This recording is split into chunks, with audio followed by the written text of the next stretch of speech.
Shalom. Selamat pagi anak didik kami semua. Sebelum kita memulai pembelajaran kita pada hari ini, mari kita datang beribadah kepada Tuhan. Kita mulai ibadah kita bernyanyi, Allah itu baik.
Kita berdoa.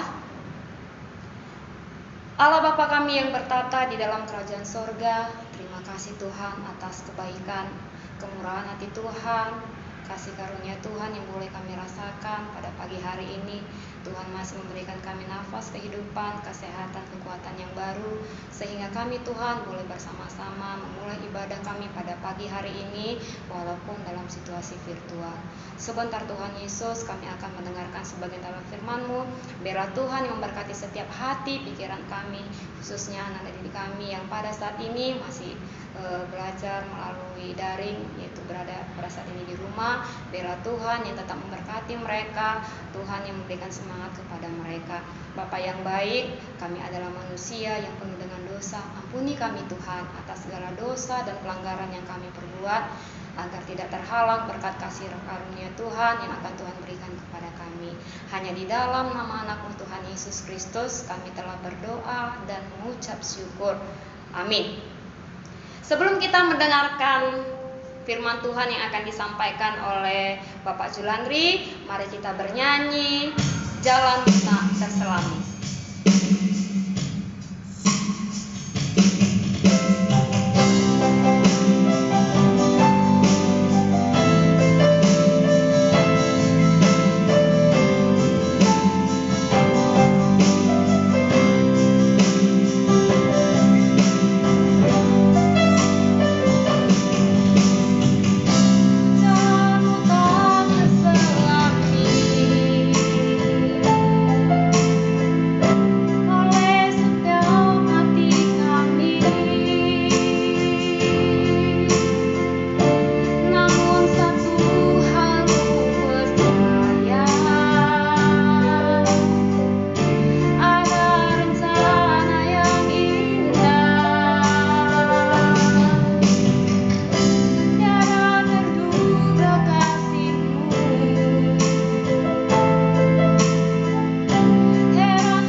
Tuhan, sebelum kita mendengarkan firman Tuhan, mari kita bersatu di dalam doa. Tuhan Yesus yang baik, terima kasih untuk kasih-Mu yang tidak berkesudahan dalam kehidupan kami. Sebentar kami mau merenungkan firman-Mu dalam hati kami. Biarlah Tuhan menolong supaya kami boleh mengerti dan terlebih melakukan firman Tuhan dalam kehidupan kami. Terpujilah nama Tuhan, di dalam nama Tuhan Yesus kami siap untuk mendengarkan kebenaran firman Tuhan. Amin. Baik anak kasih Tuhan, mari kita buka kebenaran firman Tuhan yang terambil di dalam Injil Markus pasal yang kelima, ayat yang pertama sampai ayat yang ke-10. Markus pasal yang kelima, ayat 1 sampai ayat yang ke-10. Bapak akan membaca untuk kita sekalian. Demikian firman Tuhan. Yesus mengusir roh jahat dari orang Gerasa. Lalu sampailah mereka di seberang danau di daerah orang Gerasa. Baru saja Yesus turun dari perahu, datanglah seorang yang kerasukan roh jahat dari kuburan menemui dia. Orang itu diam di sana dan tidak ada seorang pun lagi yang sanggup mengikatnya, sekalipun dengan rantai, karena sudah sering ia dibelenggu dan dirantai. Tetapi rantainya diputuskannya dan belenggunya dimusnahkannya, sehingga tidak ada seorang pun yang cukup kuat untuk menjinakkannya.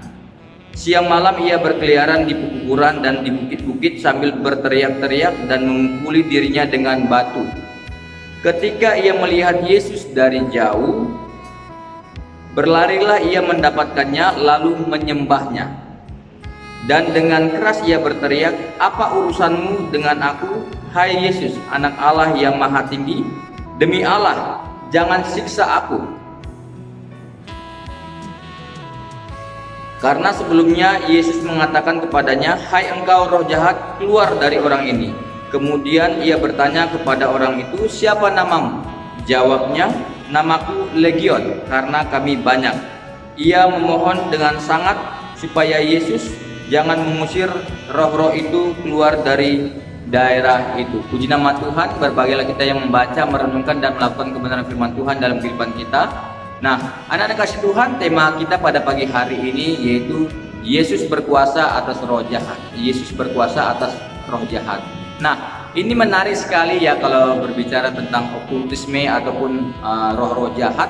Ya, anak kasih Tuhan, kebanyakannya ya orang-orang Kristen atau orang yang sudah percaya kepada Yesus Kristus masih banyak yang takut dengan setan, ya kan?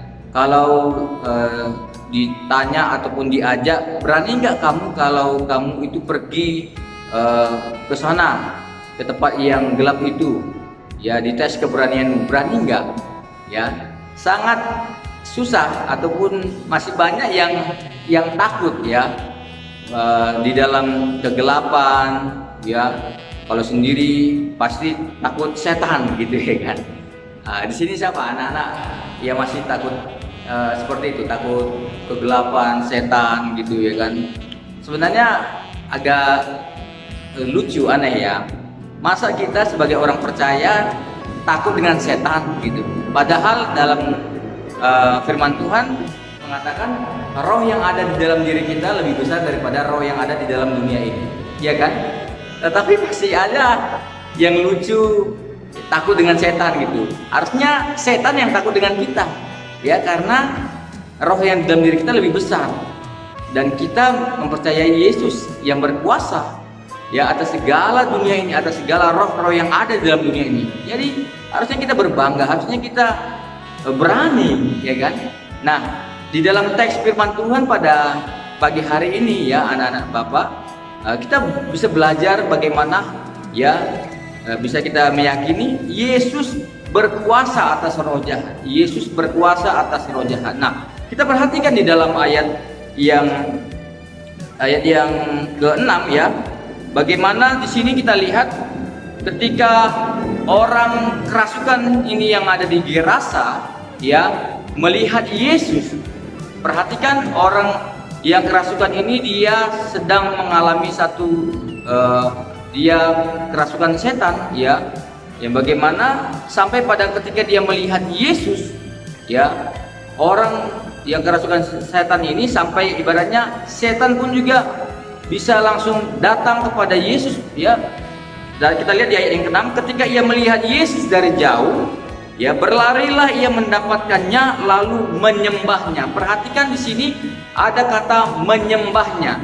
Jadi setan bertekuk lutut, ya, datang mengakui tersungkur atas kekuasaan Yesus, atas kemahakuasaan Yesus. Jadi ya, yang penting bagi kita lihat, ya, setan bertekuk lutut, ya, roh-roh jahat apapun itu bertekuk lutut. Kita lihat bagaimana dalam kisah pengusiran roh jahat di sini sudah tidak mampu lagi orang yang ada di daerah itu untuk mengikatnya. Ya, di ayat yang ketiga, kita lihat ayat ketiga, orang itu, ya, diam di sana dan tidak ada seorang pun lagi yang sanggup mengikatnya sekalipun dengan rantai, karena ia sudah disering dibelenggu di rantai, tidak mampu.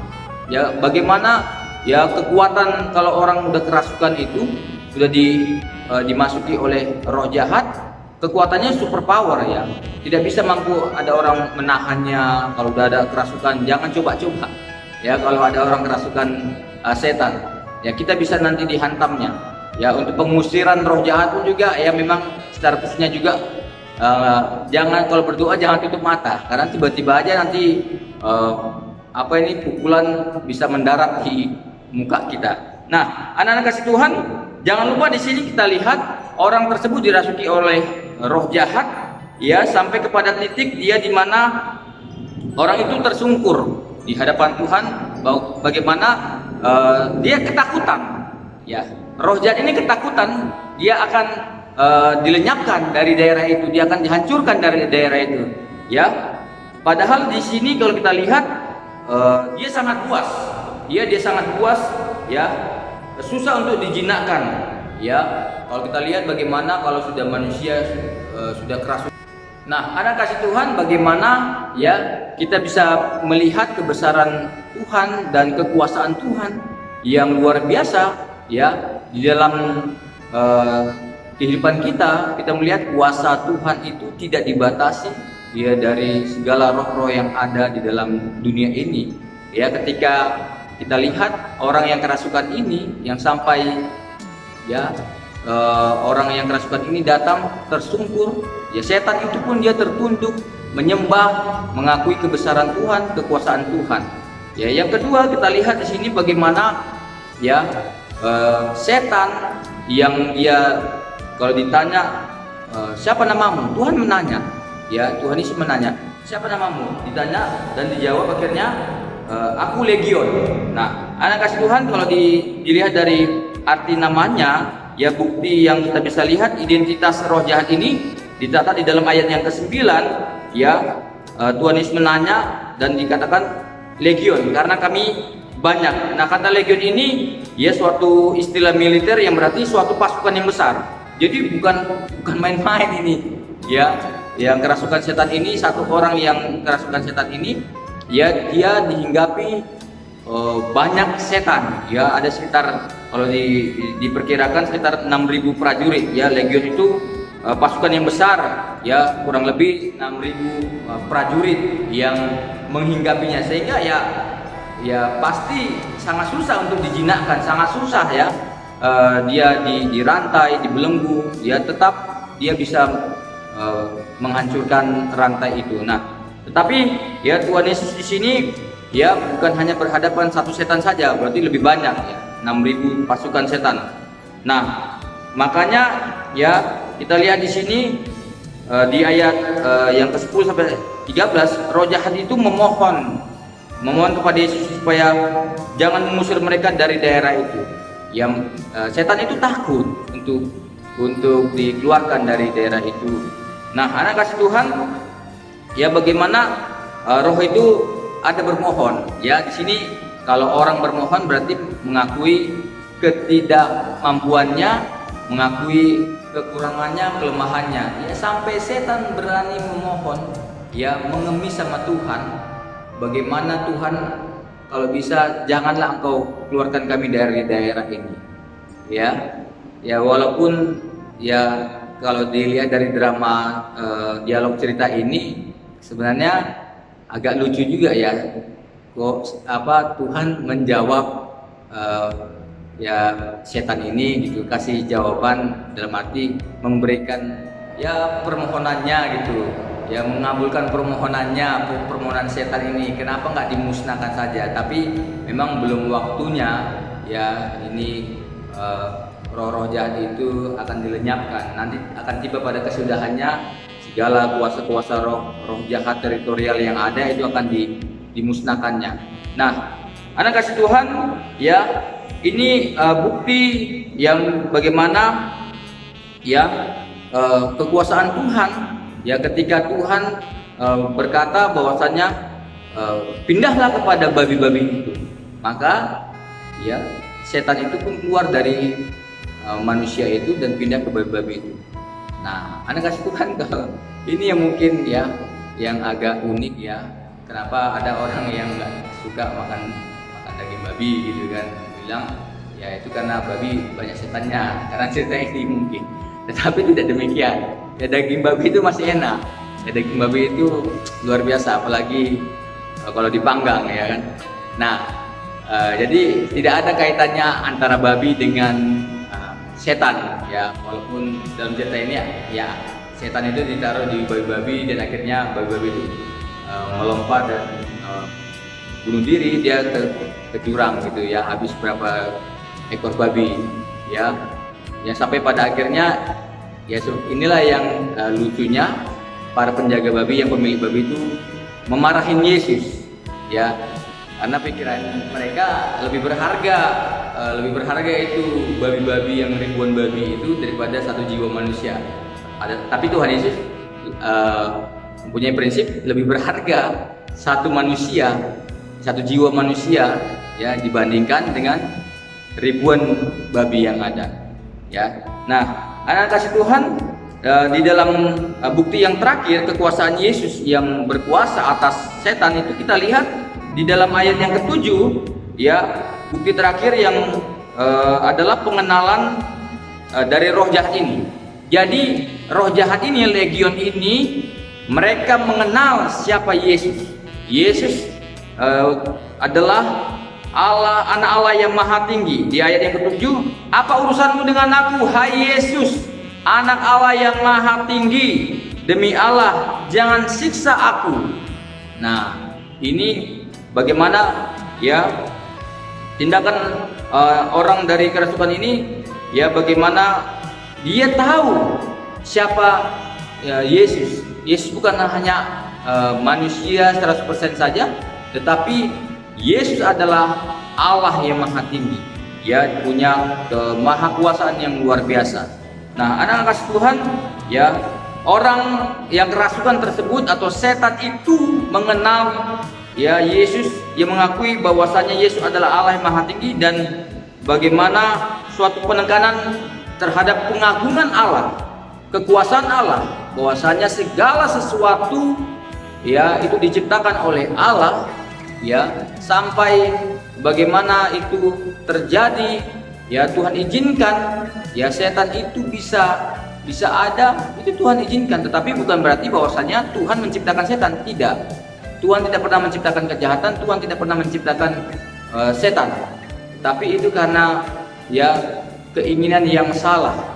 Ya kalau kita flashback kembali lagi bagaimana terjadinya itu Lucifer, setan, ya semua antek-anteknya itu beda lagi pembahasannya. Tetapi setidaknya ya kita sudah tahu bagaimana ya kemahakuasaan segala roh jahat yang ada tidak melampaui dan tidak bisa ya mengalahkan kemahakuasaan Tuhan Yesus Kristus itu sendiri. Sehingga apa hal yang kita masih ragukan lagi di dalam hal kita percaya akan kuasa Tuhan Yesus. Jadi anak-anak kami yang dikasih Tuhan Yesus Kristus, ini berbicara tentang iman ya, the power of faith. Power of faith itu artinya bagaimana kekuatan iman kita di dalam kita ya percaya kepada Yesus yang berkuasa di atas segalanya, terlebih lagi berkuasa atas segala roh-roh jahat yang ada dalam dunia ini ya. Kita memiliki satu ya kualitas yang sama. Jadi tidak bisa kita banding-bandingkan, ya kayaknya lebih berkuasa itu imannya pendeta, ya sehingga bisa melenyapkan kuasa roh jahat yang kalau ada orang kerasukan tidak. Jadi saya pernah sampaikan sama anak-anak pemuda juga bagaimana ketika ada orang kerasukan setan, ya tidak harus kita panggil pendeta untuk menyembuhkannya, untuk menenangkannya. Karena apa? Kuasa yang ada di dalam diri pendeta dengan diri kita itu sebenarnya sama yang Tuhan kasih. Ya, karena roh yang ada dalam diri kita lebih besar dari roh yang ada dalam dunia ini. Hanya bagaimana kita meyakini enggak kekuatan yang Tuhan berikan, ya kuasa yang Tuhan berikan bagi kita. Ya kalau kita nggak percaya, ya maka ya nggak akan mungkin terjadi itu setan itu keluar dari orang yang dirasukinya, ya. Nah itu pengalaman pribadi, ya. Jangankan kita mau mengusir setan yang dirasuki, yang orang dirasuki itu, ya kita ke kamar mandi aja, ya kan anak-anak. Kamar mandi aja kita perlu temani dulu mak. Takut kali aku, gelap kali itu. Apalagi ada suara-suara kalajengking, ada suara-suara kecoa, langsung dipikirlah itu hantu, setan. Jadi langsung terkejut. Nah, jadi anak-anak Bapak yang kasih Tuhan, biarlah firman ini dapat memberkati kita. Mari kita bersatu dalam doa. Tuhan.